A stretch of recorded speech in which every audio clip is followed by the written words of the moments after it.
Portrait of a Lady on Fire is a film about the act of looking. It's the story of how Marianne, the painter in the film, recollects the events and how she viewed them. The camera is subjectively bound to Marianne, who looks at both the characters and the events with the eyes of the painter.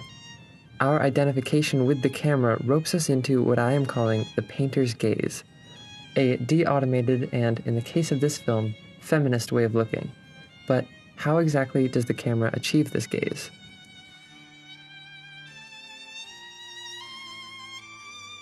The movement in Portrait of a Lady on Fire is elaborate and everywhere. From dolly and Steadicam shots that fill the film to the subtle, almost imperceptible movement on close-ups, the camera is rarely completely still. But paintings are. So why does movement make it more similar to a painter's gaze and not less? In the essay Echoes of Brushstrokes, when talking about the process of an artist painting, Martin Nijhuis observes that a mind cannot paint alone. The artist must lend their body to the work. This is the same for camera movement. A camera does not move on its own, it is at the will of the operator. Furthermore, Nijhuis argues that this means the body is contained within the work. The painting or the shot echoes the body. But, as Benjamin would argue, film and painting differ due to film's automation. Film can be reproduced ad infinitum, always the same. Paintings are made once. So, maybe this film doesn't achieve a painter's gaze with movement alone. While this film may not overcome the barrier to Benjamin's aura fully, there's something that the movement is doing, though, that argues for a more auratic reading of the camera and the view. The movement is subjectively following a painter. Nijhuis argues later in her essay that the echoes themselves are not direct repetitions of an action, but re-originate every time they're seen or felt. In this film, this could be a new screen, a different time, or watching with different company. The time and space in which you watch a film is never the same twice, and the movement re-originates. It does not repeat. Now, movement has established a de-automated gaze, but is it a painter's gaze? Let's look at what movement does to see if it looks as a painter does.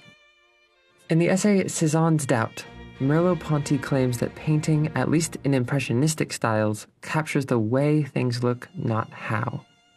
It captures the affect and the feeling we get through looking at an object, not just its exterior. The lived perspective we experience is not one-to-one with the geometry of the world. A camera's perspective, however, doesn't interpret. It simply takes in light through the lens, projects it onto the sensor.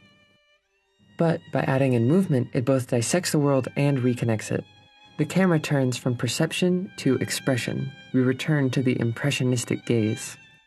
See how hands are always connected to faces through movement. The body is dissected and observed, then reconnected. Or see how Sciamma chooses to reframe several times instead of cutting, putting the off-screen space into our minds as three-dimensional. Cézanne returned continuously to the idea of painting from nature. He believed that if you paint what's in nature as an object, the thought and expression behind it emerges naturally. And that's exactly what this film does. The camera views things only as objects, but through the process of movement manages to connect them, showing us them three-dimensionally and allowing us to form connections between the frames, feeling the echoes of the operator's body. Then, after sequences full of movement, we get shots like these.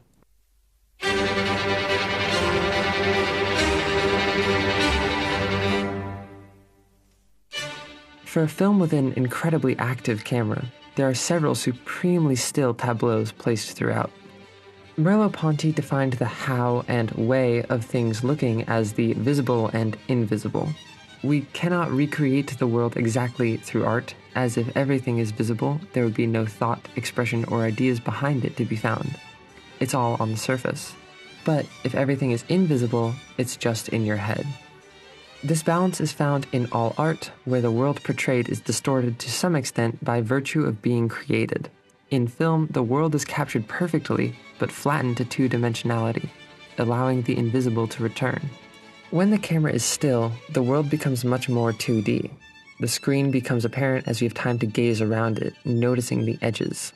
The dissecting close-ups and connective sweeps of the camera coalesce here into a gestalt image that is both from nature and echoes the previous shots. Details we were closer on, witnessing from several angles, are now part of the two-dimensional image as just a piece of the whole. The film is not just the painter's gaze, but also the painting itself. Stillness is also used when a gaze cannot be returned equally. In the beginning, with a teacher looking at her students, the students' shots move just slightly if they look at Marianne, but her shot only moves once the subject of her thought is Eloise.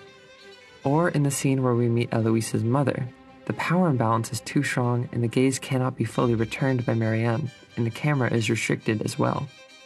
The camera, being entirely subjective to Marianne, cannot paint when she cannot.